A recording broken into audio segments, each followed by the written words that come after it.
Hi, എല്ലാവർക്കും എൻ്റെ മറ്റൊരു വീഡിയോയിലേക്ക് സ്വാഗതം. അപ്പോൾ ഇതാണ്ട് ഇവിടെ ചിരിച്ചിരിയായിട്ട് മഴ പെയ്തുകൊണ്ടിരിക്കുകയാണ് കേട്ടോ. അതാ നോക്കിയാൽ നിങ്ങൾക്ക് കാണാൻ പറ്റുന്നുണ്ടോ എന്ന് എനിക്കറിയില്ല. നമ്മുടെ അടുത്തൊരു ചേച്ചി, ഒരു അമ്മച്ചി മരിച്ചായിരുന്നു കേട്ടോ. അമ്മച്ചിയുടെ അടക്കിന് പോയേക്കുമായിരുന്നു. അപ്പം കാര് കയറി വരുന്ന കണ്ടുകൊണ്ട് പെട്ടെന്ന് ഞാനിങ്ങ് പോന്നു. ഇവിടെ വന്നപ്പോഴത്തേനും മഴയായി കേട്ടോ. മഴയും ചെറിയ ചെറിയ ഇടികളൊക്കെ ആയിരുന്നു. ഇപ്പോൾ ഇതെൻ്റെ തൂളിക്കൊണ്ടിരിക്കും. കാര്യമായിട്ടൊന്നും പെയ്യുന്നില്ല. ഈ മഴയ്ക്കൊന്നും നമ്മുടെ ഈ പ്രദേശത്ത് വെള്ളമൊന്നും ആവത്തില്ല കേട്ടോ. ഇനി 2-3 മഴ പെയ്ത് കഴിയുമ്പം ഇവിടെ വെള്ളമാവും. അതുവരെ ഒന്ന് പിടിച്ചു നിൽക്കണം. പക്ഷേ ചൂടിനൊരു ശമനം കാണും കേട്ടോ. ഒരു മഴ പെയ്ത് കഴിഞ്ഞപ്പോഴേ ഇവിടെ മുഴുവൻ ഇതാ വനം പോലെ ആകാറായി കേട്ടോ. പിന്നെ ഇന്നലെ ഞാൻ മരുന്നടിച്ചു. ഞാൻ എന്ന് കളനാശിനി അടിച്ചാലും അന്ന് വൈകുന്നേരം മഴ പെയ്യും. അങ്ങനെയാണ്. ആ പുല്ലൊന്ന് വാടാനുള്ള ടൈം പോലും കൊടുക്കത്തില്ലെന്നുള്ളതാണ്. പക്ഷേ ഇത് കണ്ടിട്ട് വാടിയിട്ടുണ്ടെന്ന് തോന്നി. ഞാൻ ഇവിടെയൊക്കെ 2-3 പ്രാവശ്യം അടിച്ചു കേട്ടോ. അല്ലെങ്കിൽ ഈ അങ്ങേ സൈഡിലൊക്കെ വലിയ തോട്ടങ്ങളൊക്കെയാണ്. അവിടെ നിന്നൊക്കെ പാമ്പൊക്കെ കയറി വരുന്നുണ്ട്. അപ്പം കുഞ്ഞൊക്കെ ഉള്ളതല്ലേ, അതുകൊണ്ട് നമ്മൾ ഇവിടെയെല്ലാം അടിച്ചിട്ടുണ്ട്. നമ്മൾ സേഫായിട്ടിരിക്കാനല്ല നമ്മൾ ശ്രദ്ധിക്കേണ്ടത്. അപ്പം അങ്ങനെ ഇന്ന് നമ്മുടെ അമ്പലത്തിലെ ഉത്സവമാണ് കേട്ടോ. ഇന്ന് വൈകിട്ട് ഗാനമേളയുണ്ട്. മഴയില്ലെങ്കിൽ ഒന്ന് പോകണമെന്നുണ്ട്. എങ്ങനെയാണെന്ന് എനിക്കറിയില്ല. മഴ ഇങ്ങനെ കണ്ടിന്യൂസ് ആയിട്ട് പെയ്തുകൊണ്ടിരിക്കുവാണെങ്കിൽ ഞാൻ പോവില്ല, അല്ലെങ്കിൽ ഞാൻ പോകും. ചായ കുടിയൊക്കെ കഴിഞ്ഞു കേട്ടോ. ചായ കുടിയൊക്കെ കഴിഞ്ഞു. ഇതേണ്ടേ ഇതിനകത്തിരിപ്പുണ്ട്. ഞാൻ അടക്ക് ഫുള്ള് കൂടിയില്ല. ബോഡി എടുക്കാറായപ്പോഴത്തേനും ഞാനിങ്ങ് പോന്നു. അങ്ങനെയൊക്കെ ഇരിക്കുന്നു. ഇനി കുളിക്കാനുണ്ട്, കുളിക്കണം. കുളിച്ചില്ല. അവന് ചായയൊക്കെ ഇട്ട് കൊടുക്കുമായിരുന്നു. ചായയൊക്കെ ഇട്ട് കൊടുത്തു. ഞാൻ ചെറുതായിട്ടൊന്ന് കഴിച്ചു. എനിക്ക് വിശക്കുന്നുണ്ടായിരുന്നു. ഉച്ചയ്ക്ക് ഇച്ചിരി ചോറുണ്ടാട്ടോ. ചോറൂണൊക്കെ എങ്ങനെ ഞാൻ കുറച്ച് വരുവാണ്.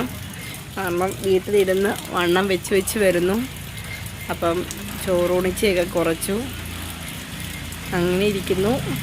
ഞാൻ ഗാനമേളയ്ക്ക് പോകുന്നുണ്ടെങ്കിൽ ഞാൻ കാണിച്ചു തരാം കേട്ടോ. ചെറുതായിട്ട് ഞാൻ വീഡിയോ ആയിട്ട് എടുക്കത്തേ ഉള്ളൂ. പാട്ടൊക്കെ ഞാൻ മ്യൂട്ട് ചെയ്യും. ഞാൻ നോക്കട്ടെ. ഞാൻ ചിലപ്പോൾ പോവും. എൻ്റെ മൂഡ് പോലെ ഇരിക്കും. ചിലപ്പോൾ പോവും, ചിലപ്പോൾ പോകത്തില്ല. കഴിഞ്ഞ പ്രാവശ്യമൊക്കെ ചേട്ടായി ഉണ്ടായിരുന്നു ഗാനമേളയ്ക്ക് പോകാനായിട്ട് കേട്ടോ. ഈ പ്രാവശ്യം ചേട്ടായി ഇല്ല. ചേട്ടായി വരാൻ ഇച്ചിരി ലേറ്റ് ആവും. ഫ്ലൈറ്റൊന്നും ഇല്ലല്ലോ. അപ്പോൾ വരാനൊക്കെ ഇച്ചിരി ലേറ്റ് ആവും. അതുകൊണ്ട് എനിക്കൊരു മടിയാണ്. ചിലപ്പം ഞാൻ പോവും. ഇന്ന് ഓശാന ഞായറാഴ്ചയായിരുന്നു. ഇന്ന് പള്ളിയിലൊക്കെ പോയി. രാവിലെ ഞാനും കിച്ചൂസും കൂടെ പള്ളിയിലൊക്കെ പോയി ഓലയൊക്കെ വാങ്ങിച്ചു കേട്ടോ. അങ്ങനെ പോയിട്ട് വന്നു. പോയിട്ട് പോയി അയൽക്കൂട്ടത്തിന് പോയി. അയൽക്കൂട്ടത്തിന് പോയിട്ട് വന്നിട്ട് പിന്നെ ഇവിടെ പോയി. അങ്ങനെയൊക്കെ. അപ്പം ഇതേണ്ടേ മഴ പെയ്യുവാണെങ്കിൽ ഞാൻ വീഡിയോ എടുത്ത് കാണിക്കാവേ. ഇവിടെ എല്ലാം വെള്ളം കെട്ടിക്കിടക്കുവാണ്. ഇനി ഇത് എൻ്റെ പണിയെന്ന് വെച്ചാൽ ഉണ്ടോ, ഈ വിറക് ഞാനിവിടെ കൊണ്ട് ഇട്ടായിരുന്നേ. അപ്പോൾ ആ വിറകെല്ലാം കൂടെ ഇതായി അവിടുന്ന് വിട്ടു പോകുന്നു ഗൈസ്. അതിന് സെറ്റ് ചെയ്യണം. ഇവിടെയൊക്കെ മഴയായി കേട്ടോ.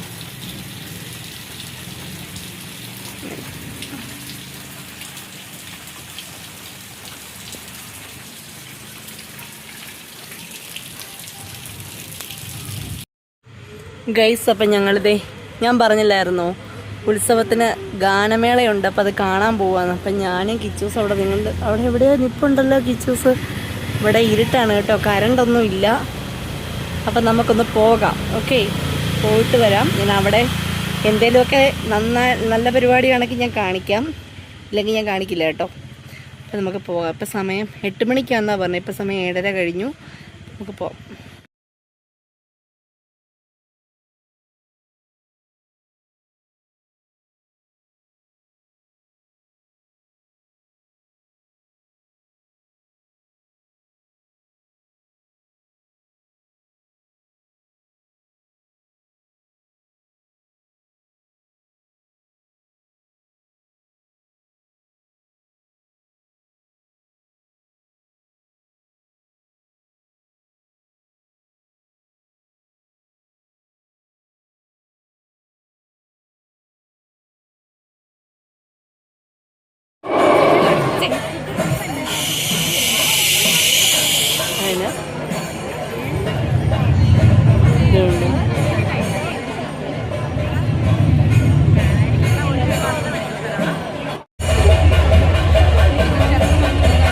തന്നെ അറിയിക്കുന്നു.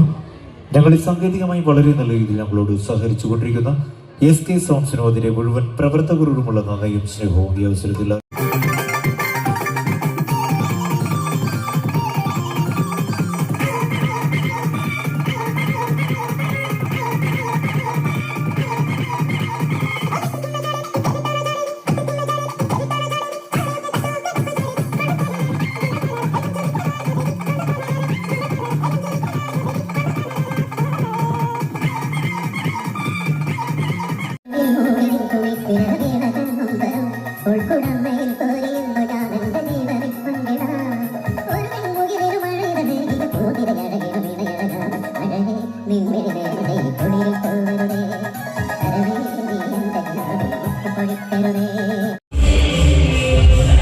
എങ്ങനെയുണ്ട്?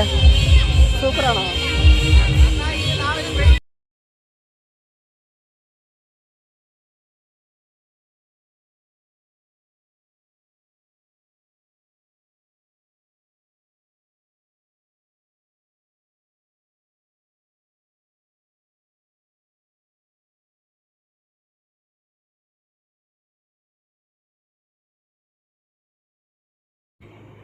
ഇത് നമ്മുടെ തിങ്കളാഴ്ച വൈകിട്ട്, അതായത് പൂരം ഇന്ന് തിങ്കളാഴ്ച കൊണ്ട് തീരുവാണ് കേട്ടോ. അന്ന് വൈകിട്ടത്തെ ഘോഷയാത്രയാണ്. രാവിലത്തെ ഘോഷയാത്രയൊക്കെ കഴിഞ്ഞായിരുന്നു. രാവിലെ ആനയൊക്കെ ഉണ്ടായിരുന്നു കേട്ടോ. പിന്നെ വൈകുന്നേരം ആകുമ്പോഴത്തേനും ആ ആനേനെ മേളുഭാഗം ഉള്ള ആൾക്കാർക്ക് കൊടുക്കും. അവരാണ് ആ ആനയായിട്ട് കാവടി ഘോഷയാത്രയായിട്ട് അമ്പലത്തേക്ക് വരുന്നത്. പിന്നെ ഈ ചെല്ലുന്ന ആൾക്കാരും താഴെ ഭാഗത്തു നിന്നുള്ള ആൾക്കാരും മേല് ഭാഗത്തു നിന്ന് വരുന്ന ആൾക്കാരുടെ ഒരുമിച്ചാണ് കേട്ടോ നമ്മുടെ തൃപ്പാലപ്പുറ ഭഗവതി ക്ഷേത്രത്തിലേക്ക് കയറുന്നത്. ഇപ്പം ക്രിസ്ത്യൻസാണ് ഞങ്ങളാണെങ്കിലും ഞങ്ങൾ താഴേന്ന് കയറി ചെല്ലും, മേളിൽ നിന്നുള്ളവർ അങ്ങനെ വരുവാണ് ചെയ്യുന്നത്. അങ്ങനെ വന്ന് ഒരുമിച്ച് വന്നാണ് പള്ളിയിലേക്ക് കയറുക. അതുപോലെ തന്നെയാണ് കേട്ടോ ഇവരും ചെയ്യാറ്. പിന്നെ ഇപ്രാവശ്യം എന്താണെന്നറിയില്ല, ആൾക്കാർ കുറവായിരുന്നു. കാരണം വൈകുന്നേരം ചെറിയൊരു മഴയൊക്കെ ഉണ്ടായിരുന്നുകൊണ്ട് ആൾക്കാർ കുറവായിരുന്നു. അതുമല്ല കരണ്ടും ഇല്ലായിരുന്നു കേട്ടോ. മഴക്കാർ കാണുന്ന അപ്പം തന്നെ നമ്മുടെ കരണ്ട് അങ്ങ് പോയിക്കളയും. അതൊരു വലിയൊരിതാണ് കേട്ടോ, അപാകതയാണ്. കാരണം മഴക്കാർ പെയ്തു പോലും കാണുകയില്ല, ആ സമയത്ത് തന്നെ കരണ്ട് പോവും. അതേ നമ്മുടെ എൻ്റെ ഒരു ആരാധകനാണ് കേട്ടോ. പുള്ളി ഇതിൻ്റെ വെള്ളമൊക്കെ ആയിട്ട് പുറകെ ഘോഷയാത്രയുടെ പുറകെ പോകുന്നുണ്ട്. പുള്ളീനെ കണ്ടില്ല കേട്ടോ, കാരണം ഞാനിവിടെ ഇരുട്ടത്ത് നിൽക്കുവാണ്. പുള്ളി കണ്ടെങ്കിൽ വന്ന് മിണ്ടുമൊക്കെ ചെയ്യുന്നതാണ് കേട്ടോ. പിന്നെയെന്ന് വെച്ചാൽ വലിയ ആൾക്കാരൊന്നും ഇല്ല, കുറച്ച് പേരേ ഉണ്ടായിരുന്നുള്ളൂ. അങ്ങനെ ഇതോടുകൂടി ഈ വർഷത്തെ ഘോഷയാത്ര പൂരമെല്ലാം അവസാനിച്ചിരിക്കുകയാണ് കേട്ടോ. ഇത് വലിയൊരു കയറ്റമാണ്. ഈ കയറ്റം കയറി അങ്ങ് പോകണം കേട്ടോ. പാലപ്ര എന്ന് പറയുന്നൊരു കയറ്റമാണ്. ഇവിടെ ഇനി നിരപ്പൊന്നുമില്ല, ഈ ഒരു കയറ്റം കയറി അങ്ങ് പോവുകയാണ് കേട്ടോ. അപ്പോൾ ഇതോടുകൂടി ഈ വീഡിയോ അവസാനിച്ചിരിക്കുന്നു. ടാറ്റാ.